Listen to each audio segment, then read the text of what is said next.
Hello बच्चों, good morning. Previous lecture में हमने आपको एक छोटी सी झलक दी थी कि आप क्लास 10th में क्या क्या पढ़ने वाले हैं। तो आपको ये भी मैंने बता दिया था कि फर्स्ट चैप्टर है आपका क्या, लाइट।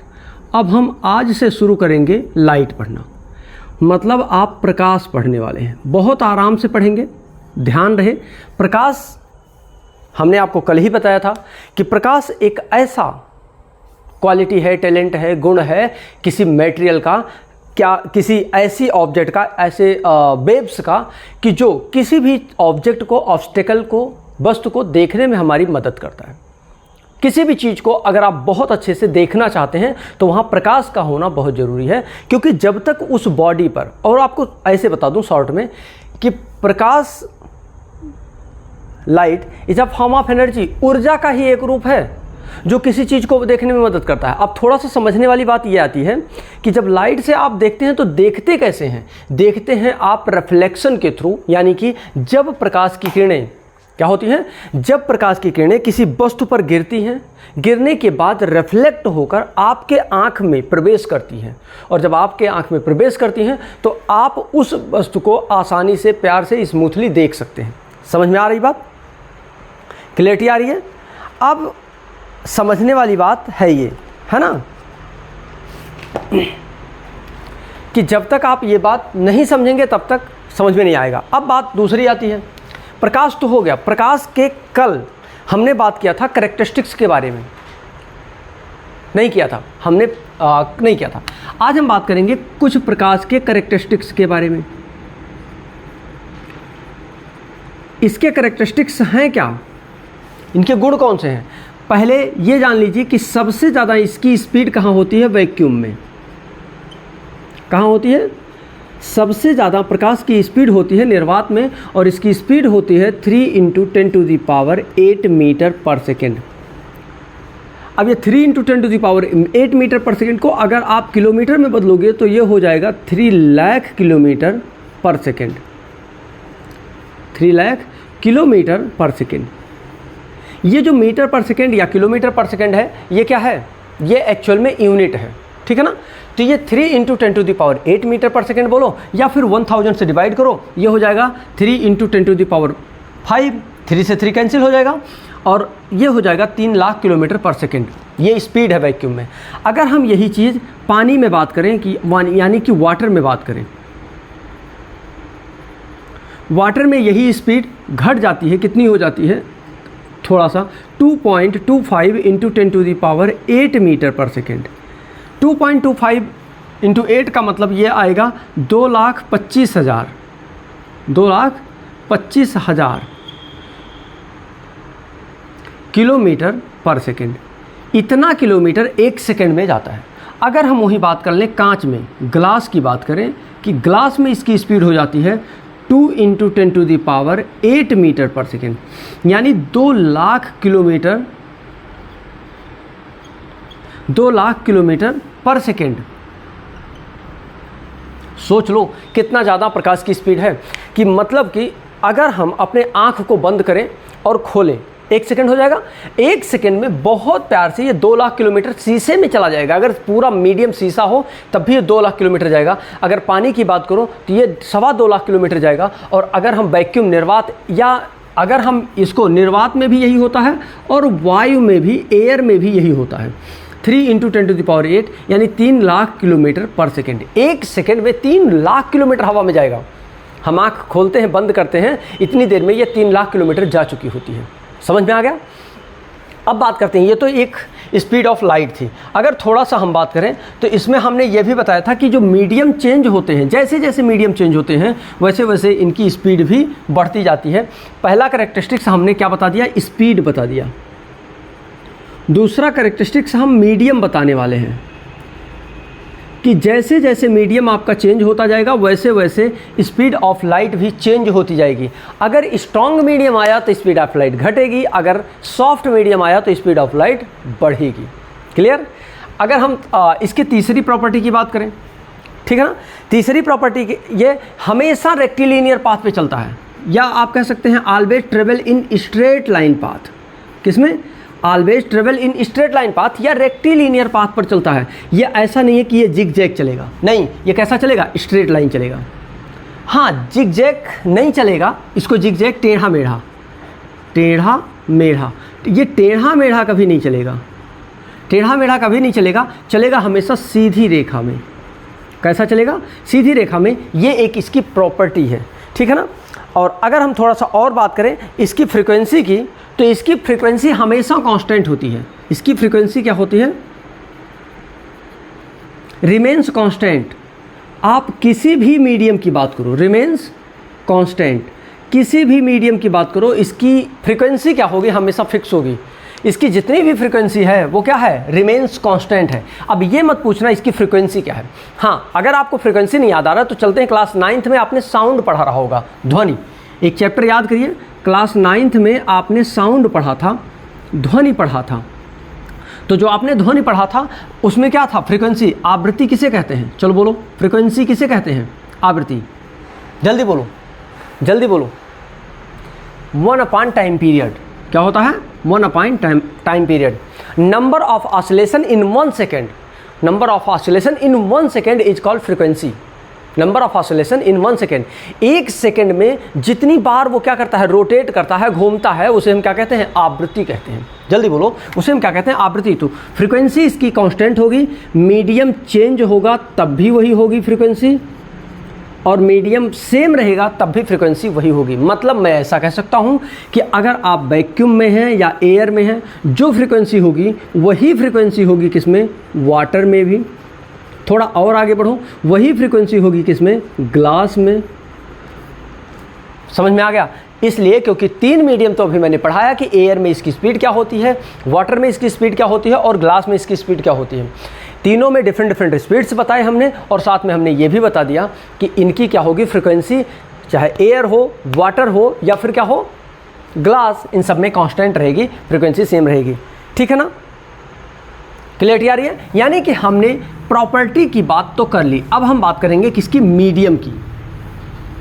एक एक पॉइंट आप नोट्स बनाते रहेंगे तो बहुत अच्छे से आप इसका आनंद ले पाएंगे। ठीक है ना, नोट्स आप बनाते रहेंगे तो इसका आनंद आप बहुत अच्छे से ले पाएंगे। अब हम बात करेंगे किसकी, जल्दी बोलो, मीडियम की। अच्छा, आपको एक चीज़ बता दूं, मीडियम तो सिर्फ 3 होते हैं, ट्रांसपेरेंट, ट्रांसलूसेंट और ओपेक। कौन कौन से मीडियम होते हैं, ट्रांसपेरेंट, ट्रांसलूसेंट एंड ओपेक। 3 ही मीडियम है टोटल। जितने भी पूरे ब्रह्मांड में चीज़ें हैं, जितनी भी वस्तुएं हैं, उन सारी वस्तुओं के लिए सिर्फ और सिर्फ 3 मीडियम पाए जाते हैं। कौन कौन से, पहला होता है ट्रांसपेरेंट, एक एक एक्सप्लेन करेंगे हम। ट्रांसपेरेंट, दूसरा आपका होता है ट्रांसलूसेंट, और तीसरा होता है आपका ओपेक। अब ये समझने वाली बात है। ट्रांसपेरेंट मतलब पारदर्शी क्या होते हैं, ध्यान से देखना। कुछ चीज़ें आप देखोगे ऐसी होती हैं जो आप इधर से देखो उधर तक दिखता है। जैसे आपके मारुति है, और आपकी मारुति के सामने जो शीशा लगा होता है वो शीशा कैसा होता है, ट्रांसपेरेंट। आप मारुति के अंदर बैठे होते हैं और बाहर देख रहे होते हैं, रोड पर चलती हुई सारी गाड़ियाँ दिखाई दे रही हैं। क्या ये है ट्रांसपेरेंट। पानी, अगर नीट एंड क्लीन पानी है, एकदम साफ़ सुथरा पानी है, उसमें कोई डस्ट पार्टिकल्स नहीं मिले हुए हैं, तो वो क्या होगा, ट्रांसपेरेंट। आप एक बाल्टी ले लो, बकेट में क्या करो, कुछ कॉइन्स डाल दो, कुछ ऑब्जेक्ट डाल दो, और उसके बाद ऊपर से देखो, आप देखोगे कि ऊपर से नीचे तक दिखाई दे रहा है, अंदर से वो कॉइन दिखाई दे रहा है। इसका मतलब क्या है, वो ट्रांसपेरेंट है। एक मीडियम से दूसरे मीडियम के बाहर भी अगर आप कोई चीज़ देखते हैं और आप अगर बराबर देख पाते हैं तो वो मीडियम कैसा होता है, ट्रांसपेरेंट। जिस मीडियम से आर पार दिखाई दे उसे हम क्या कहते हैं, ट्रांसपेरेंट। समझ में आ गया। दूसरा होता है ट्रांसलूसेंट, अर्ध पारदर्शी। अर्ध पारदर्शी, अब यह अर्ध पारदर्शी का मतलब साफ ना दिखना।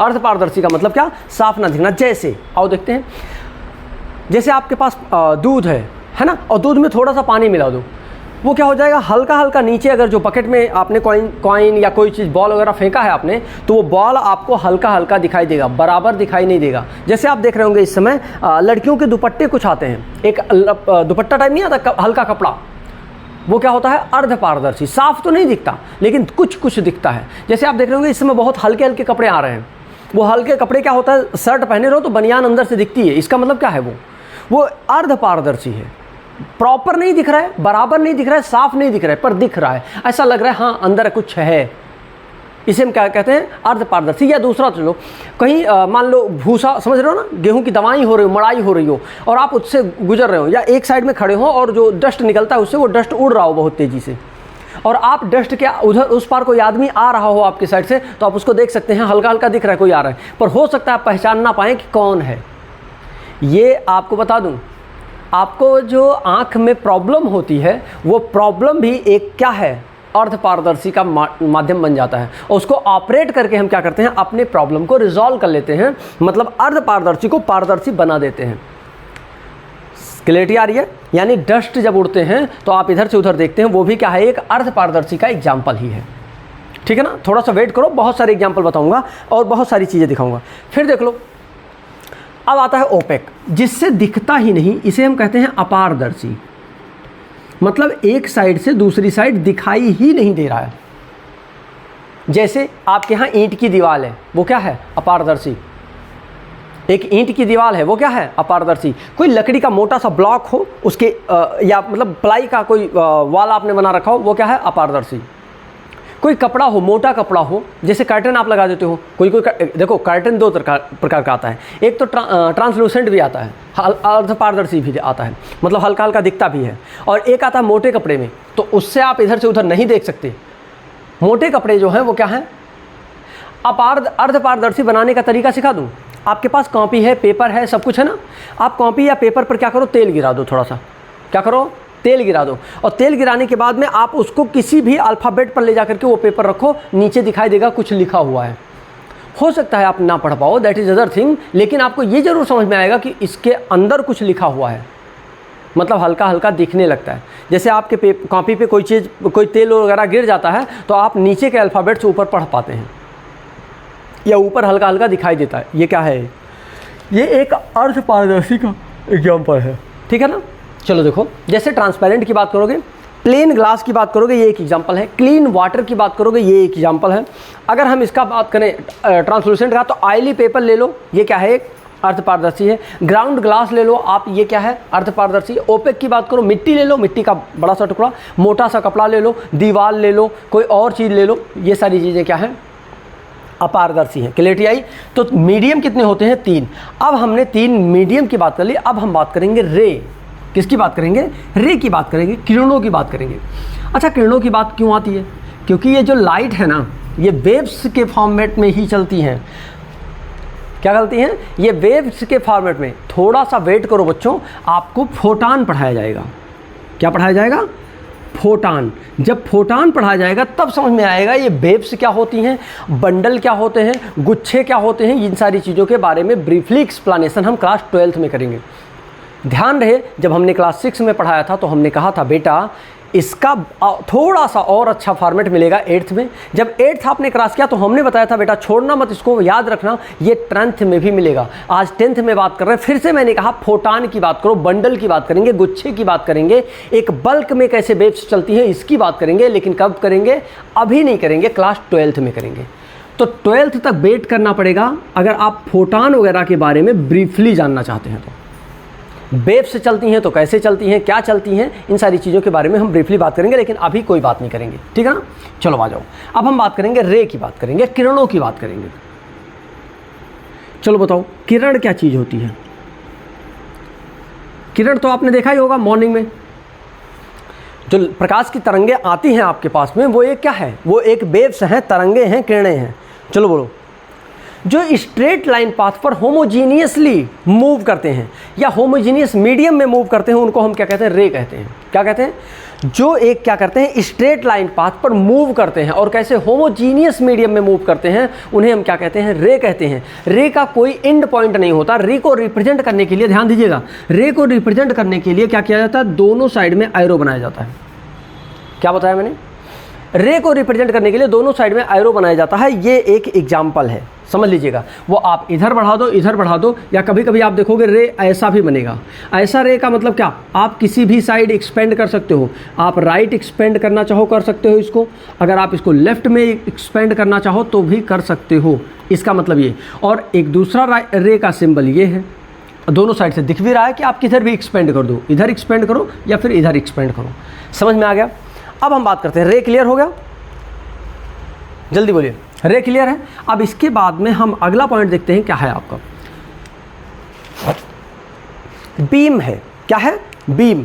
एक बंडल या बंच जो होता है, क्या होता है, एक बंडल या बंच के फॉर्मेट में जब कोई वेव्स चलती हैं तो उसे हम क्या कहते हैं, बीम कहते हैं। जब रे क्या होती है, एक बंडल के फॉर्मेट में चलती है तो उसे हम क्या कहते हैं, बीम कहते हैं। जैसे एग्जांपल लेके बताता हूँ, ठंडी का टाइम हो, क्या हो, ठंडी का टाइम हो और ज़बरदस्त एकदम आपका विंडो पूरब की ही साइड में हो, ठंडी का टाइम हो पूरब के साइड में हो। या फिर एक दूसरा एग्जांपल बता दूं, दूसरा एग्जांपल बोलूं, आप रूम में झाड़ू मारो, क्या रूम में झाड़ू मारो और इसके वेव जो डस्ट पार्टिकल उड़ते हैं वो डस्ट पार्टिकल खिड़की से बाहर निकले या दरवाजे से बाहर निकले और दरवाजे के बाहर खड़े होकर प्यार से उससे निकलने वाले डस्ट पार्टिकल को देखो, वो एक्चुअल में एक बंडल के फॉर्मेट में निकलते हैं। लेकिन अगर झाड़ू मार रहे होते तो आपको डस्ट पार्टिकल दिखाई नहीं देते हैं। एक काम करो, दूसरा एग्जांपल, बंडल के ही फॉर्मेट में चलते हैं पर दिखाई नहीं देंगे, फिर भी एग्जांपल बताता हूँ। एक टेबल साफ कर लो रूम में, और रूम कितना भी साफ आपका क्यों ना हो, रूम में एक टेबल रखा है और टेबल को एकदम साफ कर लो पहले कपड़ा से, और उसके बाद रूम में झाड़ू मार दो।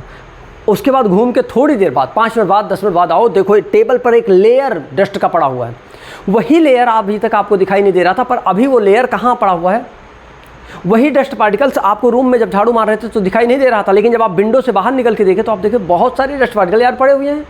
आखिर कैसे? ये एक्चुअल में बंडल या बंच के फॉर्म में चलते हैं, उन्हें हम बीम कहते हैं। और ये बेसिकली कितने टाइप के होते हैं, 3 टाइप के होते हैं। ये जो हमारे बीम होते हैं वो कितने टाइप के होते हैं? अरे मैं बीम की बात कर रहा हूँ, ऐसा ना हो आप छोटा भीम बड़ा भीम समझ जाओ। किसकी बात कर रहा हूँ मैं? बीम की, क्योंकि आदमी अपने ज़रूरत की चीज़ें खोज लेता है, लेकिन मैं बीम की बात कर रहा हूँ, भीम की नहीं। किसकी बात कर रहा हूँ? बीम की बात कर रहा हूँ, भीम की नहीं, ठीक है ना। चलो भाऊ, जो वेव्स जो बीम होती हैं वो बेसिकली 3 टाइप्स की होती हैं। कौन कौन सी? एक होती है कन्वर्जेंट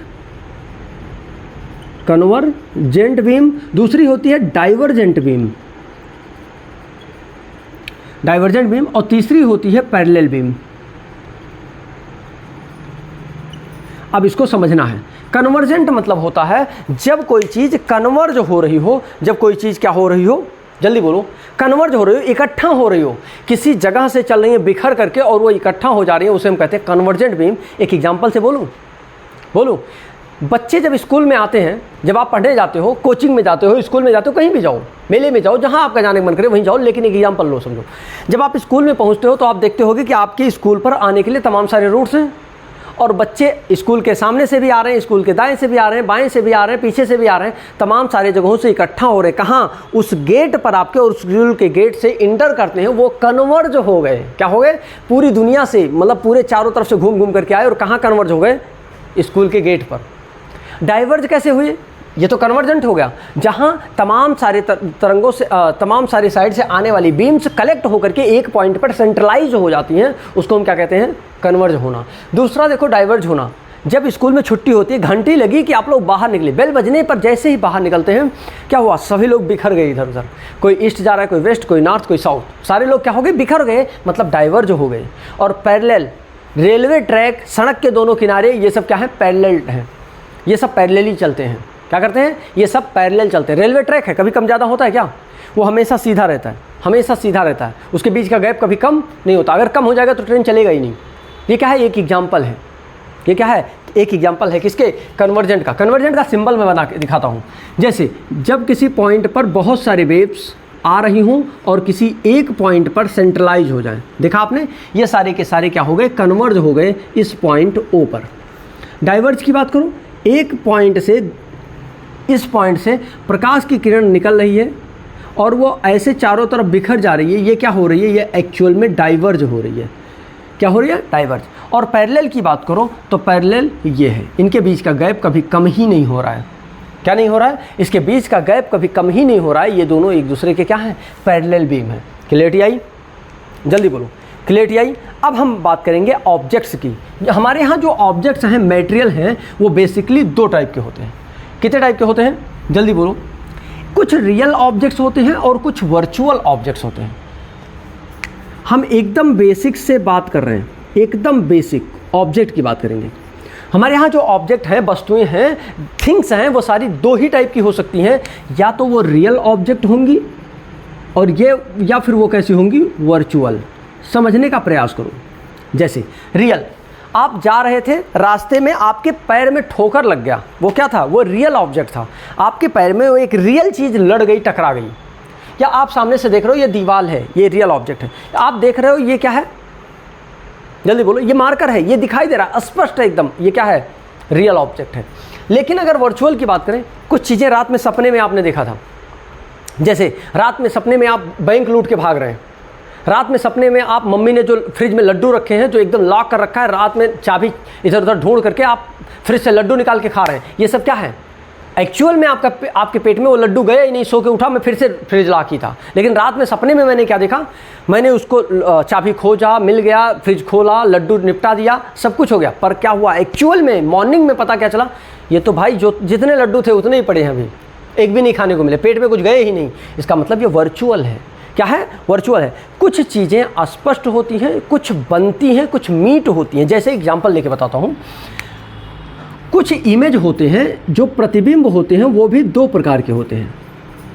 एक रियल प्रतिबिंब होते हैं, वास्तविक प्रतिबिंब, और एक आभासी होते हैं। ये होते हैं रियल मतलब वास्तविक, ये वास्तव में होते हैं, और आभासी मतलब वर्चुअल मतलब होता है आभासी, ये आभास किए जाते हैं खाली। कभी कभी आपको लगता है कि मुझे ऐसा लग रहा है यार, मुझे बुखार हो रहा है, एक्चुअल में पता नहीं है कि नहीं है, आप फील कर रहे हैं। कभी कभी क्या होता है, आप रोड से चल रहे हैं और आपको फीलिंग आ जाती है करोड़पति बनने वाली, तो आपको लगता है यार साइकिल ही अपनी फॉर्च्यूनर है, या ऑडी जैसी फीलिंग, मर्सिडीज जैसी फीलिंग आ रही है। इसका मतलब ये वर्चुअल है, एक्चुअल में आप आभास कर रहे थे, इमेजिन कर रहे हो आप। तो ये एक्चुअल में कभी नहीं होता, ये सिर्फ इमेजिन किया जाता है। जैसे मैं इमेजिन करूं कि जब मैं, अभी यूट्यूब चैनल हमारा मोनेटाइज हो गया है, मोनेटाइज होने के बाद इस पर करोड़ों व्यूज़ आ रहे हैं और महीने में लाखों रुपए जेब में आ रहे हैं। ये क्या हो रहा है, ये इमेजिनेशन है। अभी कुछ वास्तविकता नहीं है ना। ये क्या है, इमेजिन किया जा रहा है कि करोड़ों व्यूज़ आ रहे हैं, ये एक इमेजिनेशन है। इस प्रकार की जो चीज़ें होती है वो आभास की जाती है। ऐसा होगा जैसे दीदी के घर कभी नहीं गए हो, या मामा का नया घर बना है और नए घर पे कभी नहीं गए हो, तो फील करते हो अरे वाह ऐसा बना होगा। एक डिज़ाइन आपके दिमाग में, क्रिएटिव थिंकिंग आ जाती है और आप इमेजिन करने लगते हो। वैष्णो देवी आप कभी नहीं गए हो और आप चढ़ाई के बारे में सोच रहे हो। आप इंजीनियर बनना चाह रहे हो, अभी इंजीनियर बने नहीं हो, अभी आप भाभा में एडमिशन भी नहीं हुआ है आपका, लेकिन आप फिर भी क्या कर रहे हो, उसके बारे में कल्पनाएं कर रहे हो, ये इमेजिन कर रहे हो। ये वर्चुअल में हो रहा है, वास्तव में नहीं। ध्यान दीजिएगा, कोई मिरर हो, ध्यान दीजिएगा, ये मान लेते हैं कोई मिरर है, दर्पण है, लेंस है, कुछ भी मान लो, चलो मान लेते हैं ये मिरर है, ठीक है ना। इस मिरर पर कोई लाइट इंसिडेंट होती है तो इमेजिनरी इमेज ऐसे इकट्ठा होती है, ना कि ये एक्चुअल में होता है। इसे हम वर्चुअल इमेज बोलते हैं। इसीलिए जो वास्तव में नहीं बनता उसे बोलते हैं। लेकिन अगर कोई यहाँ लेंस रखा होता तो ये लाइटें आती तो वास्तव में ये जा करके कहीं मीट करती, और जहाँ ये मीट करती इसे हम क्या कहते हैं, जल्दी बोलो, इसको रियल इमेज कहते हैं। रियल और वर्चुअल में क्लियरिटी आई कि नहीं आई? क्या होता है रियल, क्या होता है वर्चुअल? क्या इतनी चीज़ें क्लियर हो गई बच्चों? अगले जो हमारा अगला लेक्चर होगा वो होगा रिफ्लेक्शन से रिलेटेड। जल्दी बोलो, किससे रिलेटेड होगा? रिफ्लेक्शन। अब हम बात करेंगे अगले चैप्टर में कि आखिर आप हमको देख कैसे रहे हैं, आखिर आप हमारे मार्कर को देख कैसे रहे हैं, आप मोबाइल में चलने वाली पिक्चर को कैसे देखते हैं। मोबाइल में चलने वाला पिक्चर आप कैसे दिखते हैं? आदमी, एक मोबाइल प्लेन ही है फिर भी उसमें एक आदमी मोटा सा दिखाई देता है, एक दुबला सा दिखाई देता है, एक ऐसा है, एक वैसा, कार तक दिखाई देता है। भाई वो इमेज का कमाल है। किसका इमेज है? वो 3D इमेज का कमाल है। और आप उसको कैसे देख पा रहे हो, इसके बारे में हम बताएंगे आपको कि वो स्ट्रेट लाइन या मोबाइल स्मूथ है, उस पर आप 3D फिगर देख पा रहे हो। ये क्या कर रहे हो, कैसे कर रहे हो, क्या हो रहा है, कैसे हो रहा है, इन सारी चीज़ों के बारे में ब्रीफली डिस्कशन करने वाले हैं हम नेक्स्ट लेक्चर में। तब तक के लिए wish you all the best. Thank you so much बच्चों।